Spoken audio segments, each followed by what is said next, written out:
আমরা সবাই জোরে একবার হাত তালি দিয়ে দেশের সংবিধানকে মজবুত করার জন্য, পিছিয়ে পড়া মানুষের অধিকারকে সুরক্ষিত রাখার জন্য এই সমস্ত সেমিনার আয়োজন করা হয় এবং বিশেষভাবে আজকে এসটি এসসিদের মধ্য থেকে এটা আলোচনা হচ্ছে এবং এই আলোচনা সমাজের সাথে কোথায় ঘাটতি আছে, আরও কী করতে হবে। সংবিধান তো সংশোধন, তো রিজার্ভেশনের যে পলিসি এটাকে আরও কীভাবে জোরদার করে, রিজার্ভেশনের মধ্য দিয়ে কিন্তু দেশে অনেকটা সফলতা আমরা পেয়েছি।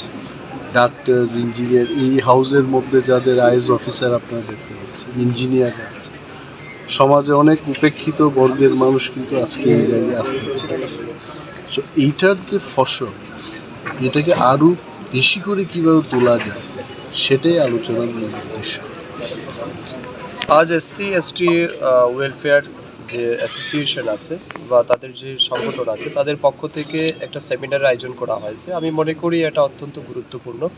এটা নিঃসন্দেহে প্রত্যেকটা ব্যক্তিরই তাদের নিজস্ব ফান্ডামেন্টাল রাইট যেগুলি আছে এগুলি বিষয়ের উপর আলোচনা করা উচিত। ইভেন সরকার কী কাজ করছে তার উপরেও সমালোচনা দুইটাই হবে এবং আমাদের দায়িত্ব হচ্ছে যারা এসসি এবং এসটি কমিউনিটি বিলংস করছে তাদের যাতে সমস্ত রকমের ফান্ডামেন্টাল রাইটস বা আমাদের সংবিধান যেটা প্রদান করেছে সেগুলি যাতে 100% সুরক্ষিত থাকে তার জন্য সরকার কাজ করছে।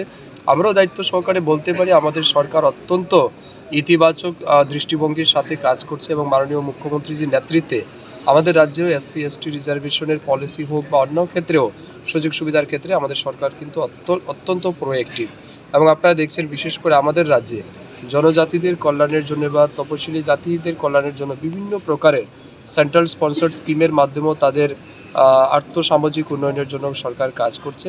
তো আমি মনে করছি বিশেষ করে এখানে এমপ্লয়ি অ্যাসোসিয়েশনের পক্ষ থেকে এসসি এসটির পক্ষ থেকে যে আজকে সেমিনার আয়োজন করা হয়েছে সবেমাত্র শুরু হয়েছে, তাদেরও বক্তব্য আমরা শুনবো। কোথাও যদি মনে হয় যে আমাদের সরকারের পক্ষ থেকে আরও বেশি কিছু তাদের জন্য করা উচিত, নিঃসন্দেহে আমি আছি, আমাদের মাননীয় মন্ত্রী অনিমেষ দেববর্মা আছেন আমাদের সাথে, আমরা নিশ্চয়ই আমাদের মাননীয় মুখ্যমন্ত্রী বা রাজ্যের অভিভাবক যিনি আছেন ওনার কাছে আমরা পৌঁছাবো বক্তব্য। এবং আমরা বিশ্বাস করি যে এই সরকারই একমাত্র এসসি এসটি মানুষের স্বার্থ রক্ষা করতে পারে।